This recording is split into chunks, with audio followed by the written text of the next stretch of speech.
I want to welcome everybody to the Environmental Justice Community Panel discussion. As a professor here at the University of Michigan, I hear a lot of student presentations and presentations from colleagues, and I think we're really fortunate to have a group of community activists to talk about their experiences, how they experience the problem firsthand, and the things they try to do to get remedies. I want to introduce first Andrea Pierce, who was raised in Lower Michigan. She's a registered member of the Little Traverse Bay Bands of Ottawa Indians. Andrea was a board member of the North American Indian Association of Detroit as a trustee and vice president from 2003 to 2010. She's currently the chair and founder of the Anishinaabek Caucus, Idle No More Michigan. Also on stage we have Donele Wilkins, who's demonstrated servant leadership in her hometown of Detroit for nearly 20 years, first by leading the local movement for environmental justice on the front lines, and secondarily expanding to achieving true sustainability for all. Her achievements include participating in the development and adoption of an environmental justice policy in the state of Michigan, and conceiving and launching the first Green Jobs training program in the city. She's been an advocate for citizen involvement in brownfield redevelopment as well as other environmental policies, placing environmental stewardship on the agenda of many community leaders and decision makers. Ms. Wilkins is noted for inspiring young people to take a lead in their communities. And then our third panelist is Ms. Theresa Landrum, a community organizer and activist. She's been fighting against environmental injustices for over 20 years.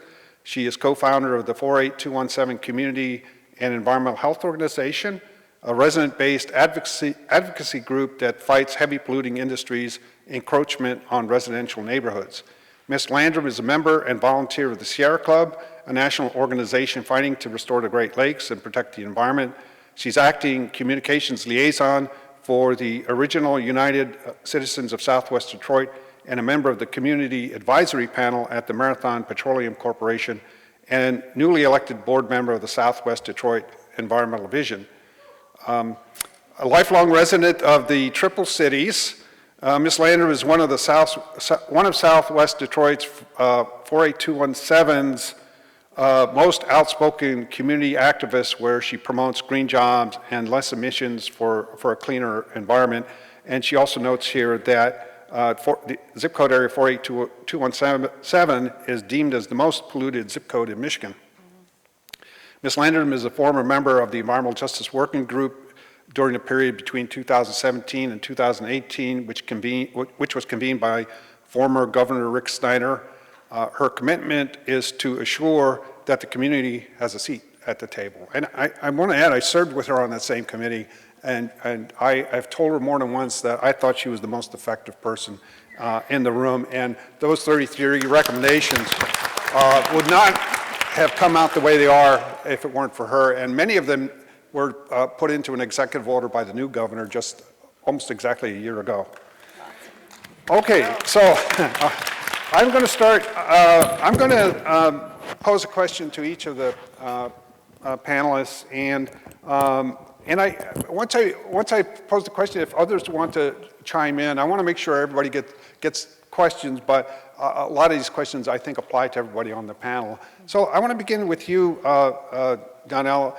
Could you tell us the story about how you got into this work and how it began for you, and who were the people who most influenced you? Okay. Well, actually, one of those persons just walked in the door and sat down the aisle. I hope I don't get too emotional, but I need to make a correction. I've actually been doing this work nearly 30 years, so that little bio needs to be updated. Because my son was 2 years old when I got involved in the work, and he just turned 30, so I can't deny it. I thought that was a little short too, to be honest with you now. But I want to say that the work didn't get started officially for me until someone tapped me on the shoulders and said, hey, you need to be in attendance at this important meeting that's going to happen in Washington, D.C. in 1991. he had kind of watched me do some work on the ground around some occupational health advocacy work and what have you. And I'm like, well, what is that? And he's like, we need people like you in this meeting. It is the first People of Color Environmental Leadership Summit in 1991. And that was, it was Dr. Bunyan Bryant.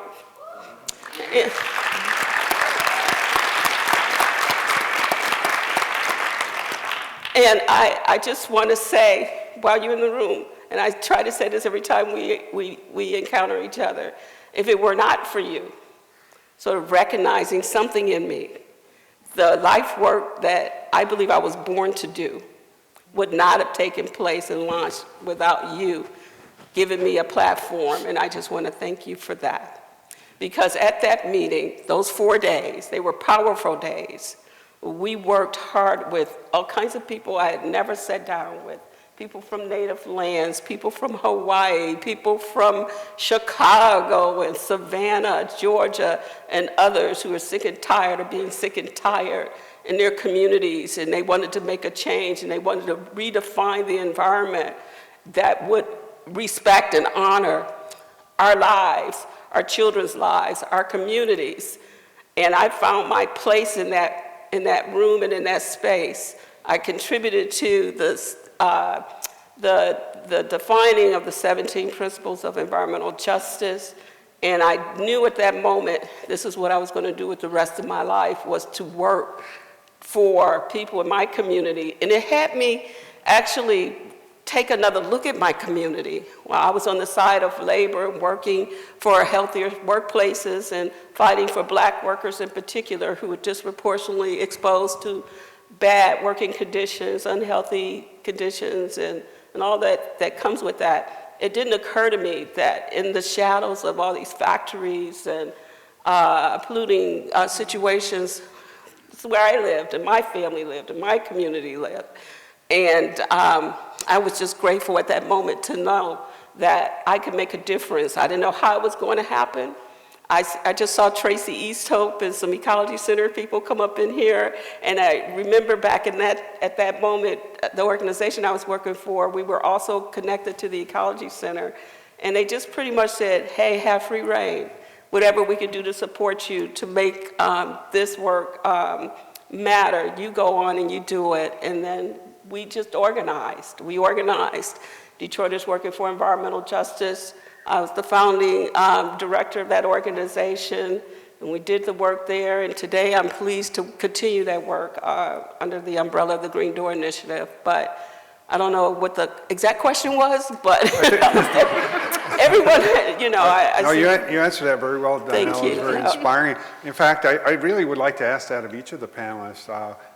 Andrea, what about you? And I can repeat the question. Tell us the story about how you got involved in the work. How did it begin for you, and who were the people who most influenced you? Oh, that's a good one.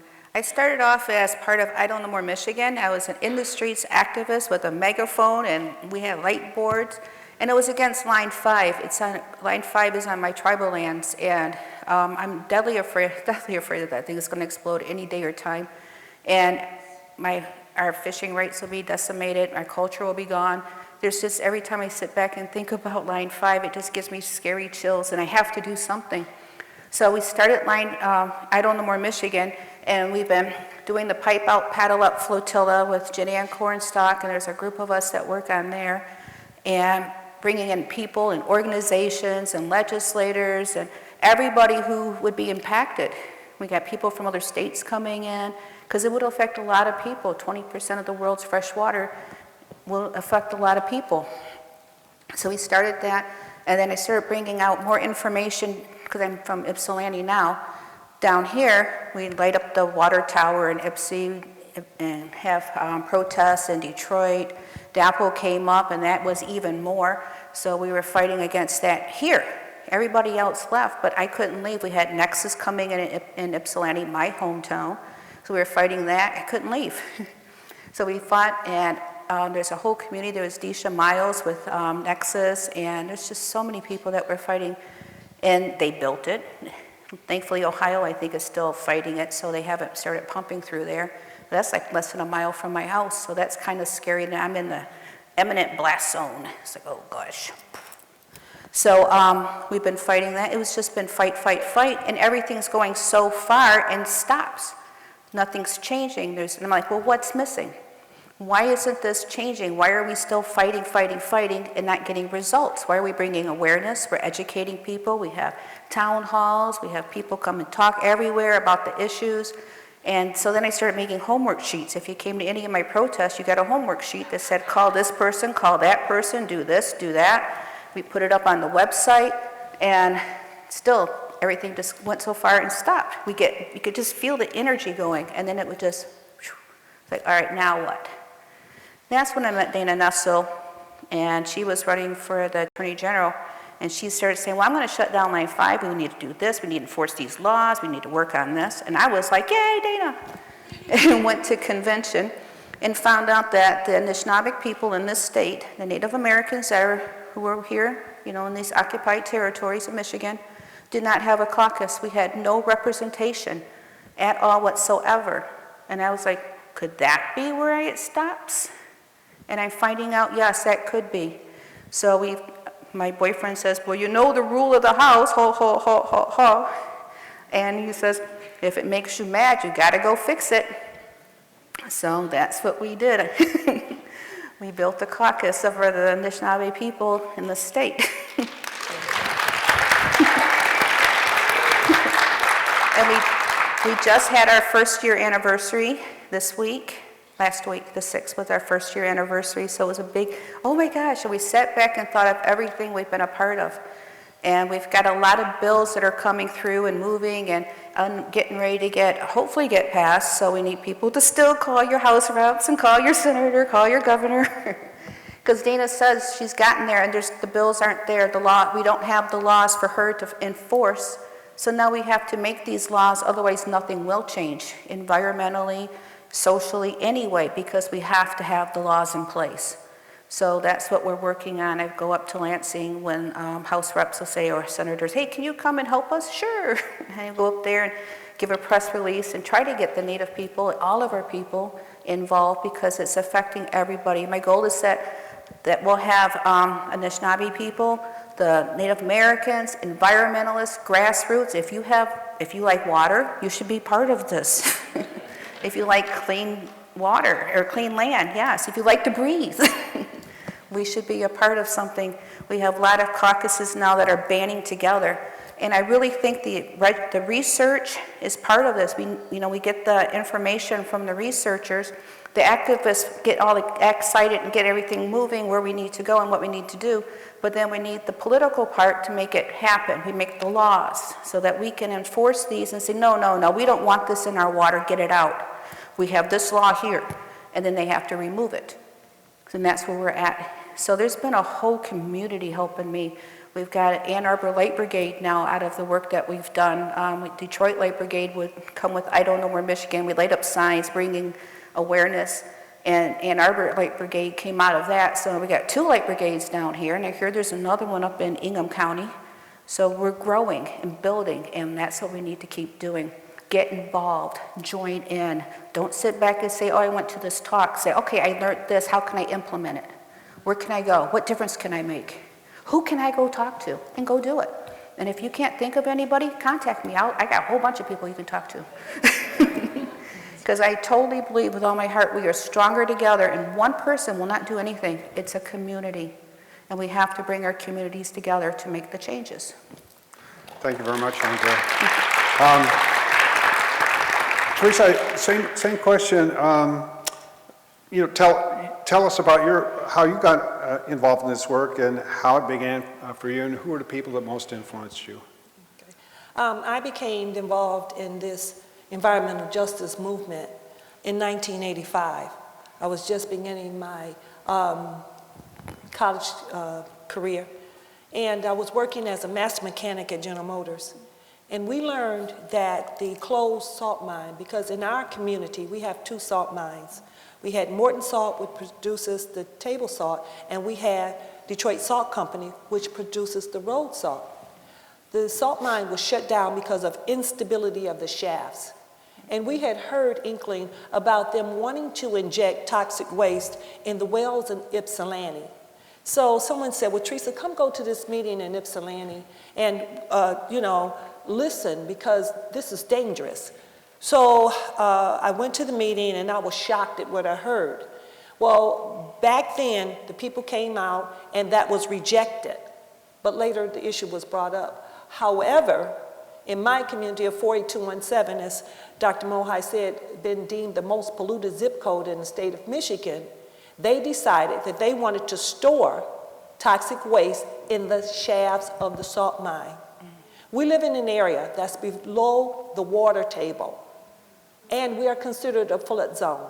We're right on the side of the Detroit River, which is a tributary, the Rouge River, which is a tributary leading to the Detroit River, which is our drinking water source.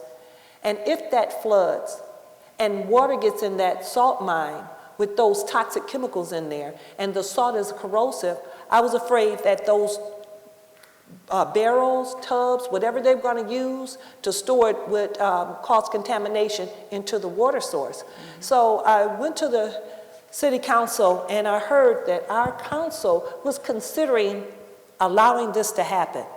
So I went back and I met up with a couple of the older seniors who had been in this fight and said, what can we do?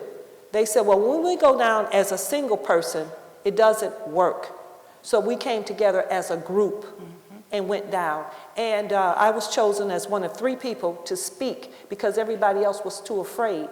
And I said, we can't be afraid when they're talking about poisoning something that we all need. So I went back and we were successful, and that ended that.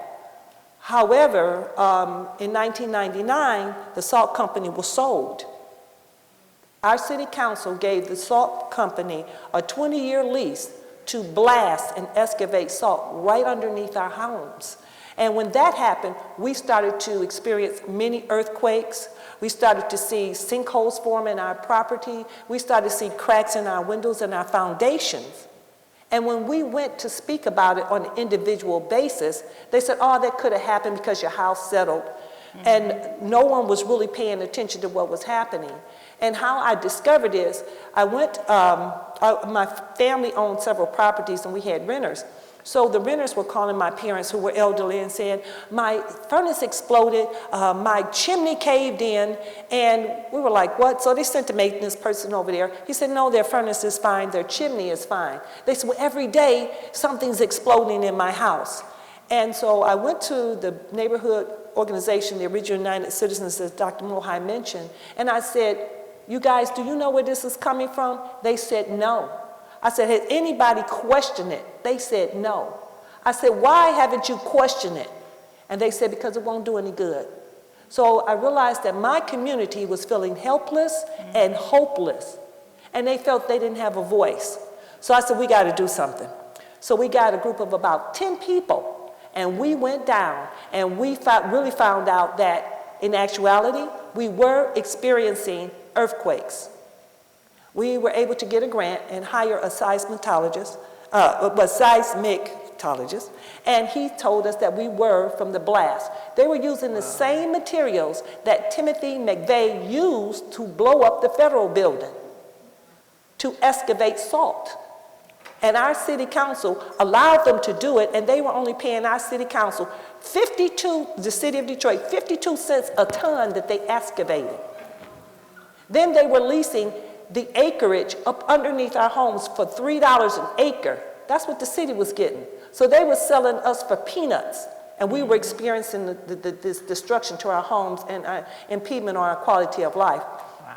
So myself, Dr. Leonard, who's not here today, they said we can go down as a collective voice, and we did, and we were successful in getting the salt mine to stop blasting underneath our homes. And then again, but this was, unlike Ms. Wilkins, this was not my life's choice. In actuality, I didn't like it. I was fearful too. I didn't want to be the voice for the community, but somebody had to step up and somebody had to do it. So I went back to my happy little life. And then in 2003, the power grid failed, and North America and part of Canada suffered a blackout. And unbeknown to us, that when our power went out, the more than 26 industries that surround my community, their power went out. So all pollution controls were out of order, and poison was being emitted into the air. People were getting sick and didn't know why. And then we found out that the company, as Dr. Mohai mentioned earlier, the only oil refinery in the state of Michigan, Marathon Petroleum Corporation, was emitting poisons to the heavens. Out of that came a lawsuit because the surrounding communities, our suburban communities of Dearborn and Lincoln Park and Melvindale and Allen Park, during that blackout, they did a mandatory evacuation. But the city of Detroit did not evacuate my community in which Marathon sits. So the African American community was not evacuated when poisons were being emitted into the heavens. And when we found out a lawsuit had been filed by the white suburban areas, the African community was not included in the lawsuit. So one African American young lady went down and asked the judge to stop the lawsuit. The African American community was not included in this class action lawsuit, and Marathon sits in 48217. The judge did, and so therefore we were able to sue. The judge would not allow us to sue on health. He only allowed us to sue on property damage. And mind you, my area is an area that has a high rate of cancer, asthma. We have been deemed the epicenter of the pediatric burden in Lower Wayne County. And we have a growing rate of asthma in our adults. And so that was just a slap in the face. So again, that was not my life's purpose. I went back to my happy little life. And then we learned that Marathon wanted to do an expansion, $2.2 billion expansion in an area that was already overburdened with industry. And they wanted to go from refining what they called the sweet, clean oil to processing the dirty tar sand oil. And they would have to change the process. So that meant it was a different type of chemicals that would be emitted into our atmosphere. Now, mind you, in that time, I learned that our area was in non-attainment for SO2, sulfur dioxide. And then it would be in non-attainment for ozone. But just a little history, growing up in my community, we often saw brown air. We often saw dusty air. We often saw metallic air. And I'm saying that because we were having a lot of fallout from, back then it was Great Lakes Steel and Ford Rouge, from DTE, from Marathon, and we didn't know it. We thought it was normal, not knowing it was having an adverse effect on our health. But in the early 2000s, Dr. Leonard introduced us to a young lady by the name of Rhonda Anderson, and she came to our community and asked, could she be invited in? It was like, invited in? Nobody asked us, could they come and get invited in? People just come and do what they want to us. And she asked, could she come, and she taught us about the environmental justice principles that Ms. Wilkins talked about, and she taught us how to organize and to have a voice. She taught us how to log the trucks that were coming from all of these industries. She taught us how to take photos. She taught us how to identify different types of smoke, the brown, the orange, the black, the gray smoke, to teach us if it was harmful or not. And so we went to the then MDEQ, and that's the Michigan Department of Environmental Quality, to ask for help. And that was like going to a dog, asking the dog to show us how to farm. They were no help. So we were failed on all levels. We were failed from the federal government, to the state government, to the city government, to the county government. And we had to learn to speak up and have a voice. So I just learned just last week, this is my life's purpose, because I've been doing it since 1985.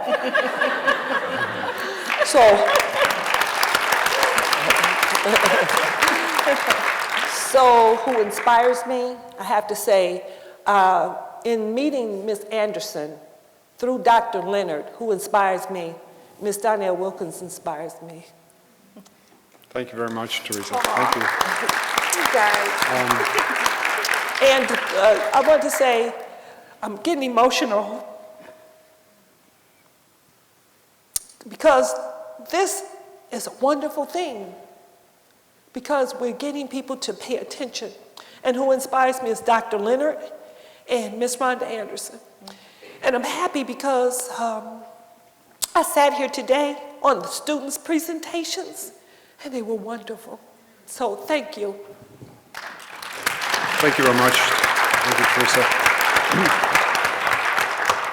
Well, I'm going to ask a somewhat related question.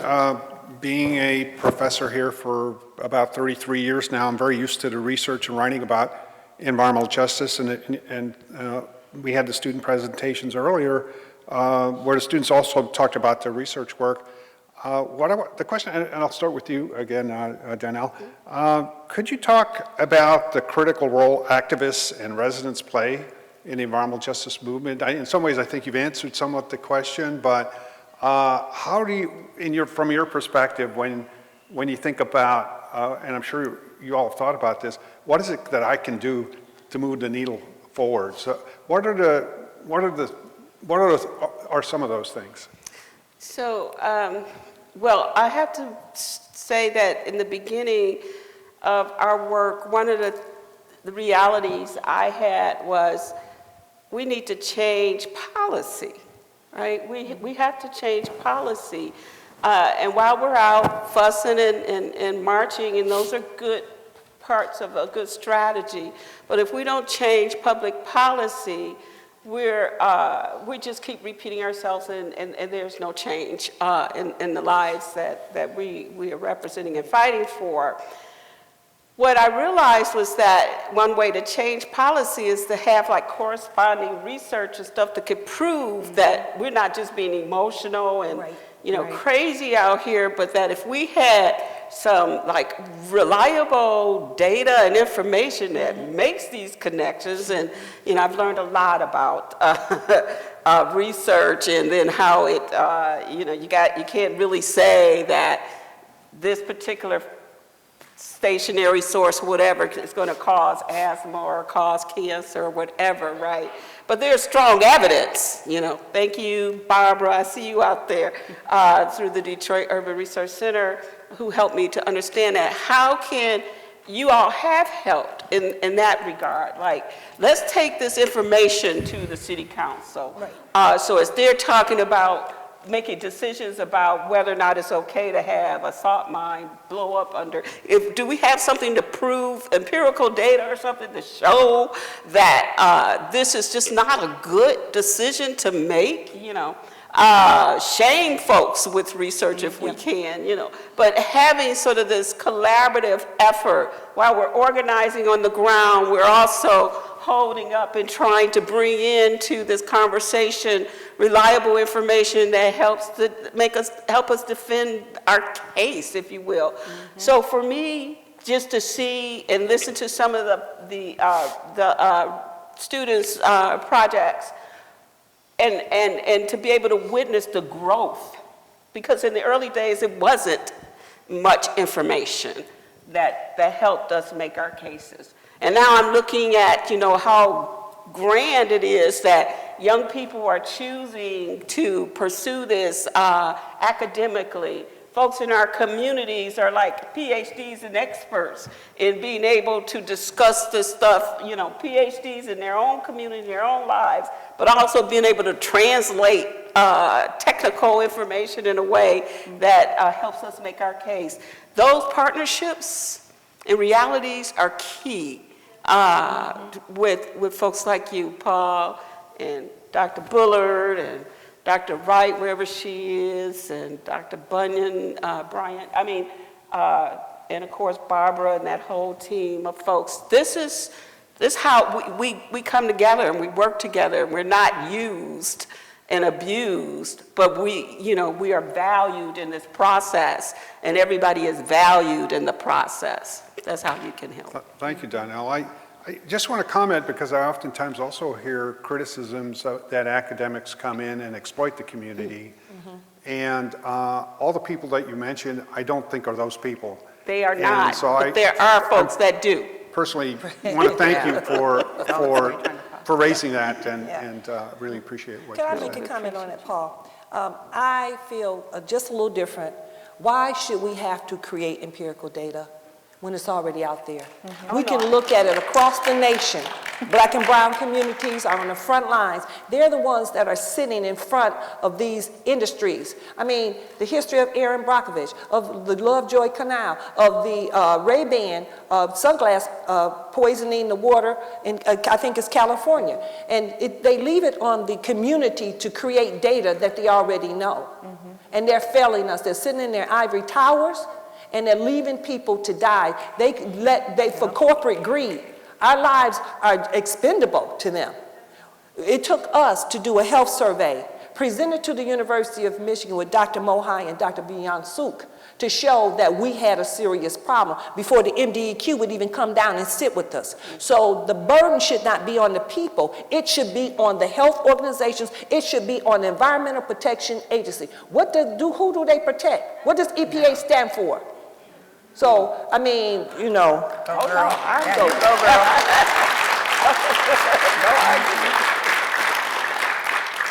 Thank you, Theresa. Do you want to add anything to that question, Theresa? Or Actually, I Andrea? do, because, Okay, yeah. we've got the research is, and the information's out there, about everything, pretty much. We're still learning about, right now we're learning about PFAS, right? Yeah. I've been to so many PFAS meetings.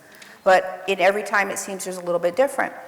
And I do think that when we do talk to MDEQ, EGLE, or any of these other organizations, we need to be in mass. We need to fill up all the rooms. When they say there's a town hall, there should be at least 100, 200 people sitting there and more outside. We have to let them know we care about what's happening. We're going to hold you responsible. You are letting us get hurt. You are letting us be poisoned, and we're sick of it. And we will remove all of you. That's where we need to be at. We need to really stand up. In my culture, we think 7 generations, okay? I'm not fighting for me. I'm not fighting for my daughter and my grandson. I'm fighting for my grandson's grandkids, okay? 7 generations. I have to think that far ahead. What am I doing today and what's happening today that will affect them? And that's why I'm fighting so hard. I didn't choose this. It chose me. Right. I'd rather be sitting at home beadworking and watching some TV show or something, but here I am, And we have to show up. If you see a town hall, public meeting, community meeting, go. We need you. Thank you, Andrea. I'm watching the clock too, so I think we're running a little low on time. So I want to ask some questions. I want to end on a positive note. So the question, and I'll start again with Ms. Wilkins. What do you believe have been some of the important successes? And what accomplishments do you feel most proud of? And I'm going to ask all the panelists that same question. Okay, so let's see. One, I think that when I started out, we wanted to make environmental justice a household phrase. No one talked about it. It was misunderstood. It was in the face of the environmental movement. They're like, there's no such, what is environmental justice, And so today, that's a household phrase, and I'm proud of that. And that I had a hand in that in Detroit and in Southeast Michigan to join a movement across this country and linking with others, fighting for the same thing, and even beyond this country, the international work to make sure that everybody matters, no matter where, what their zip code is. So what am I most proud of? Let's see. I think we still have a lot of work to do, but we have had moments where, as I think about the different administrations in the state of Michigan, gubernatorial administrations, we started out with the most egregious, John Englers, when I started this work, and he was the devil. And his administration was the devil, right? That leaves a dirty taste on your mouth. And as a movement, there was this sort of false attempt to get us engaged in the work of getting some policies in the state, right? And we know that was farce. We know that was fake, remember? And so we walked away from that, You know, it's like, we're not gonna waste our time with this, right? We have better things to do. And now here today, there's a woman you're gonna hear from, Regina Strong, who is like, this administration has really established an environmental justice working group or task force, interagency, whatever it is, and some marvelous, strong voices are on this. Like, we're still moving, right? We've had some incremental changes that keep us in, shutting down of incinerators and whatever. We've seen some of those things, and so yeah, we can be a force, and we just can't give up. Thank you, Donele. What about you, Andrea? What do you believe has been some of the important successes, and what accomplishments do you feel most proud of? See, we've had quite a few, I believe. Accomplishments, the Pipe Out, Paddle Out flotilla that we have every year on Labor Day is growing and growing and growing, and it's against Line 5 at Enbridge and now the tunnel.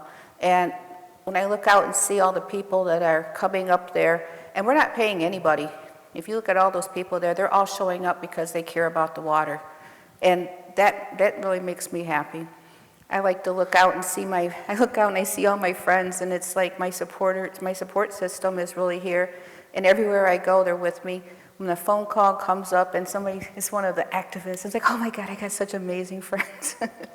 And that's really what keeps me going is, I see all my friends and my support system and all these people moving together, trying to take care of not just one issue, but all the issues. There's so many, we're like hit on every level. And there's so many people working over here and working over there. But if I say, we need help over here, people will come and help. And I guess the proud thing I have about it is that we're building a really comprehensible, caring, loving network of people who are fighting together for our future generations. And that's probably what makes me the happiest and probably the proudest is to be a part of that these people are actually letting me join them. It's amazing. Thank you, Andrea. Theresa, what about you? Successes and accomplishments that you're most proud of? Well, the accomplishments is that one of them that I'm happy to hear is that we're making people aware, and the movement is growing. And as we look at this global emergency, the industry and the administration are aware that we are here and that we're pecking and pecking and pecking. We helped stop a company coming in to getting tax abatements and brownfield dollars, Great Lakes Petroleum Terminal. And it was just a small group of people, but that was massive. And another thing is one of the things that we worked on, as Paul mentioned, we were on Environmental Justice Working Group 2017-18 under Snyder. First time community had a voice and a seat at the table. And it was because the voices of the EJ communities were being heard, and we weren't going to be shut out of the meetings anymore. The thing that I'm most proud of is that we have been able to break down some of those silos. I live in a community, we have a large population of Latinos, we have the African American population, we have the Arabic Yemenese population, and nobody was talking. Now we're able to break through and we're talking. We're learning that what impacts me impacts them.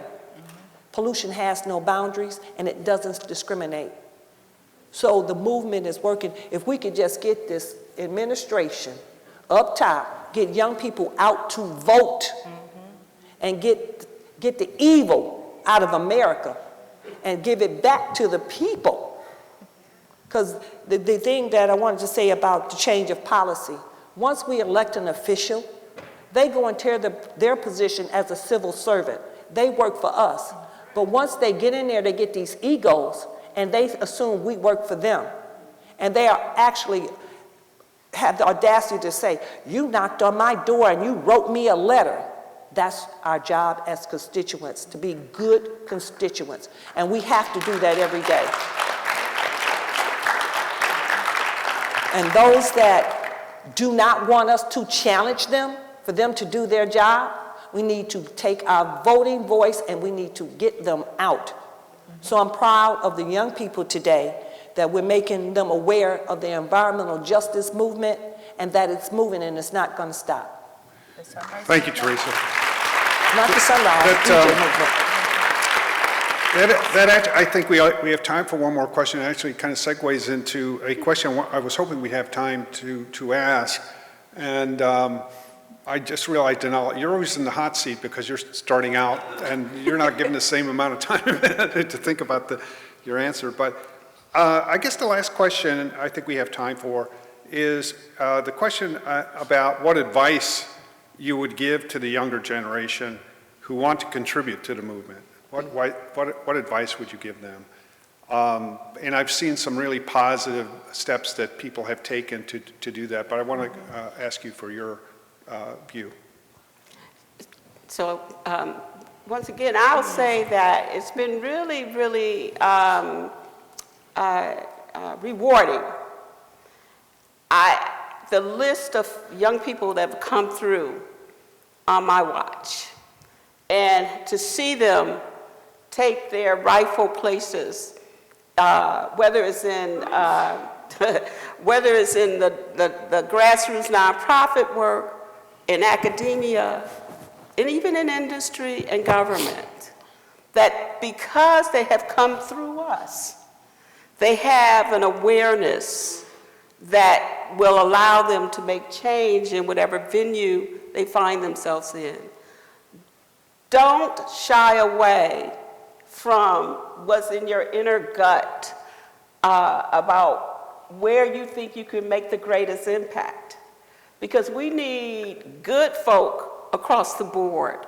And don't be ashamed if you find yourself at a Dow Chemical, because it may be the place that you can change the way they do things from the inside out, right? I want you to embrace that, but be open to contributing your voice, your talent, your skill set in a way that's going to improve lives for people and not just put profits over people. So I just want to put that. Thank you, Donele. And what about you, Andrea? What advice would you give to the younger generation? For the younger generation, well, culturally, among the Anishinaabe, we really listen to our children and our young people. When they speak up, you know, that's where a lot of our movements come from, is from our young, and we let them guide us. So our young people have a lot to bring to the table, and we really need to, I think us as adults and elders need to pay attention to what these younger people have to say, because a lot of times they know more than we do. They're listening to, in our way, you know, to the Creator is telling them, and we have to follow. A lot of the movements, DAPL was about, you know, brought about by young people. They led that movement, and everybody came and joined. And we have to let the young people come and take their places, and we let them lead. We follow them. We give you what you need. Whatever you got, we give to you. You know, we're here for you. And we fight alongside them. And I think that's an important thing for us to remember as adults, that we need to let the children and the young people lead. We need to bring them in and listen, let them speak. We support them. And I try to do that a lot. You know, my grandson is a lot of times at protests with us, and since he was a munchkin. And I listen to him. He'll say, "What about this, Grandma?" And he's actually told House Rep Yusuf Rabi, "Do you know we're at a water event?" And he'll look at him. He says, "Why you got a Nestle bottle?" And Yusuf's like, "Oh my God, I forgot whose grandkid this is." You know, and we have to listen. You know, we shouldn't be using Nestle bottles. We shouldn't be using any water bottles, as far as I'm concerned. Somebody somewhere is fighting for their water because of some corporation that's providing bottles. So, yeah, we have to listen to our children and the young people. Let them lead, let them guide, give them a seat at the table, bring them in. You know, that's how the Anishinaabek Caucus is here, is because we weren't brought to the table. We weren't there. And I'm like, oh no, we're going to be at the table if we got to knock down doors and bring chairs. And that's where we're at with it. Make room, invite everybody. Thank you very much, Andrea. And Theresa, what about you? What advice would you give? The advice I have for the young people is to realize your power. And remember for the people, by the people, and of the people. This is your democracy. So put democracy back in our country, put it back in our Constitution, and realize your power. And if you know somebody that is not registered to vote, get them out to register to vote. I mean, start this mass movement. You have to start it at the university level. You have to start it at the grade school level or high school level to teach them that their vote counts so that they won't grow up in a community and realize that the people around you have felt hopeless and helpless for years because you're there pushing them. You're the force to say, nope, you don't have to be hopeless anymore. Nope, you don't have to feel helpless anymore because we're here to support you. We need to realize the deep fabric of America. Racism is interwoven into it, and we have to start cutting that out. And we have to start challenging. It's not going to take brown and black people. It's going to take young white people. And I hope you get that. To knock on those doors, and if they don't open, kick them down. Thank you very much, Theresa. Well, we're close to being out of time, but I do want to ask the panelists, is there one thing that you'd like to say that you didn't get a chance to speak while this panel is still convened? Is there, I don't want to put anybody on the spot on that, but is there anything that you'd like to say as a final thought? Yes, Theresa. Ms. Wilkins hit on it. What we have are weak laws. Yeah. They don't protect you. And if you know it or not, the EPA doesn't have as much power as you think, nor does the Eagle. I don't care what they change their name to. They're still operating.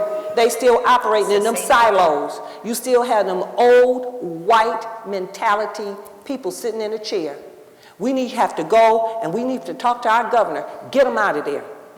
They've been there 20, 30 years, that's too long because they still got that old mentality. Yeah. And they're not gonna look at a community and realize that's human lives that they are impacting. Well, we're just going by the laws. Our hands are tied. Get to your state reps, like right now. Call your state reps. I have to say one of the representatives in Michigan has made a big mistake. He has supported a bill that will take $21 million away from the bottled deposits, away from monies that will clean up contaminated sites. We just heard about the green ooze and hundreds of other sites that need cleanup. They're going to defund that if this passes. Call him up. Isaac Robinson is one of our representatives. Tell him he's wrong. And the guy that sponsored it is IDEN, I-D-E-N, who sponsored it. Call his office and say, don't do that, because Michigan has a pollution problem, and they're not admitting it. PFAS to SO2 to hexavalpromium, lead, Flint should not have happened. So Flint is not the only one. Michigan is, everything is Flint in Michigan. Thank you, Theresa. Thanks very much. Any more final thoughts? Andrea? Yeah, I'd like to say, raise your children to vote. When I had my daughter, I'd take her to the voting booth with me. She sat there, and I lived in Detroit then, and we were 48209 at that time, and it would be an hour and a half, 2 hours to get into the polling area. And she'd bring a box of crayons, and we sat there, and I raised my daughter to vote. It was a common thing. We went and voted. She's raising my grandson. She takes him to vote. We talk about voting. We talk about candidates. We talk about issues. If they don't know and they don't understand it, then they can't make decisions or think about it or ask questions.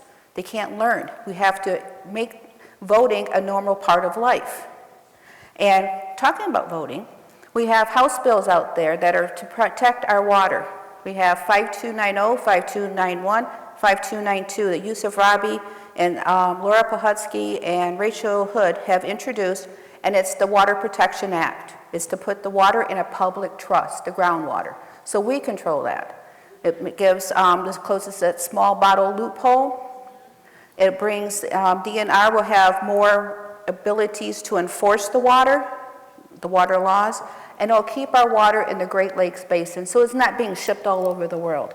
We need to call up your House reps and talk to them about this. We need to get this passed. 80,000 comments were ignored by MDEQ. That says we don't matter. Let's show them how much we do matter. Thank you, Andrea. Donele. I will end with this and say that it's not okay if we have children that cannot breathe, if we have households that cannot drink safe water, if we have schools that aren't clean enough and are triggering asthma attacks and those kind of things, it's not okay. My kids deserve to breathe clean air like anybody else's. My children deserve to be on playgrounds free from contamination and be in schools safe, where they can learn and they can thrive. It's not okay. And if I leave you with anything, walk away with that. It's not okay, and it takes all of us to make it right for the least of us, okay? That's it. Thank you very much, Donele. Well,